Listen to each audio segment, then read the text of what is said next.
वैभव जी कह रहे हैं कि ईडी राजनीतिक भावना से प्रेरित होकर ही इस तरह की कार्रवाई कर रही है। देखिए, एक बहुत पुरानी और मशहूर कहावत है, सच है विपत्ति जब आती है कायर को ही दहलाती है, सुरमा नहीं विचलित होते, छंड एक नहीं धीरज खोते, विद्वनों को गले लगाते हैं, कांटों में राह बनाते हैं।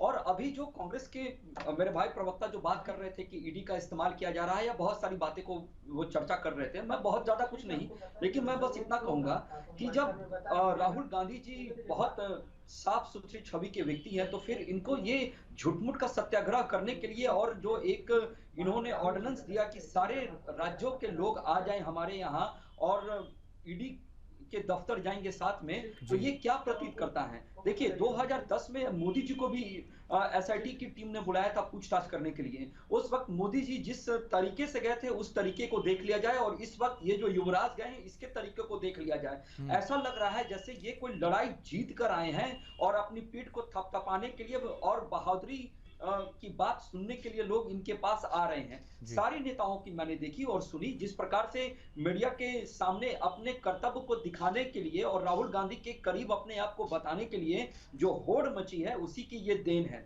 मैं एक बात और बताना चाहूंगा, 2010 में कंपनी गठित होती है, उसके बाद जब ये कंपनी अपनी फाइल करती है 2012 में अपना अकाउंट फाइल करती है और इसके पास जो चेक आता है 1 करोड़ का, वो अकाउंट खोलने के पहले आता है और इनसे यही प्रश्न किया जाता है कि आप आकर अपनी बातों को रखिए। इनके लिए जो संविधान की बात करते हैं, मैं उनके लिए बोल रहा हूं, इनके लिए ना सिविल कोर्ट है, ना हाई कोर्ट है, ना सुप्रीम कोर्ट है। सबने कहा कि ये प्रथम दृष्टया से 420 का मामला लगता है, आप जाइए, जाकर अपने बातों को रखिए। उसके बाद से ये लगातार बीमार चल रहे हैं और अपनी बातों को बार-बार बदल रहे हैं, तो इससे ये जरूर प्रतीत होता है कि राहुल जी घबराए हुए हैं और इनको इस बात की डर है कि कहीं ना कहीं मुझसे जो लूप होल मैंने पास्ट में खोल रखा था वो अब पकड़ी जा रही है। एक बात और माना जाए, अभी मेरे कांग्रेस के भाई एक बात कह रहे थे कि जब सुब्रमण्यम स्वामी पे बात कर रहे थे, तो मैं आपको एक चीज बता दूं, फ्री का मशवरा, जब ईडी और सीबीआई की जब बात आती है ना, तो प्रीलिमिनरी इंक्वायरी शुरू होती है। उस इंक्वायरी के तहत राहुल गांधी जी को ईडी के ऑफिस में बुलाया गया है और वहां उनसे पूछताछ की जा रही है। उनको अपनी सारी बातों को बताना होगा, जैसे कि मीडिया के मित्रों के माध्यम से भी ये खबर प्रकाशित की जा रही है कि वो घबराए हुए हैं और वो अपनी बातों को बार बार बदल रहे हैं।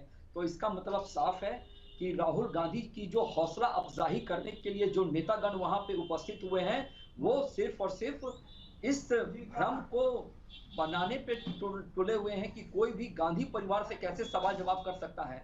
देखिए, जब इंदिरा गांधी जी की जब हत्या हुई थी, तो उस समय सोनिया गांधी जी भी उस वहीं पे उपस्थित थी, दूसरे कमरे में उपस्थित थी। जब पूर्व प्रधानमंत्री की हत्या पे उनसे कोई चर्चा नहीं हुई, उनसे कोई सवाल जवाब नहीं हुआ, तो एक विडंबना बन गया इनको लेकर कि मुझसे कोई पूछताछ नहीं करेगा और इनकी जो छवि को जो धक्का लगा है पूछताछ से, इसी का नतीजा है कि सब लोग आकर झूठ-मूठ का जो सत्याग्रह चलिए आंदोलन कर वैभव रहे जी की हैं। प्रतिक्रिया ले लेते हैं। वैभव जी, राहुल जी कह रहे हैं कि क्या चाह रहे हैं राहुल जी? देखिए, सबसे बड़ी बात यह है कि आज की जो एक विडंबना बैठ गई है हमारे देश के अंदर कि जो लोकतंत्र को बार-बार कटघरे में जो लोग खड़े करते हैं, वही लोकतंत्र की हत्या बार-बार करते हैं।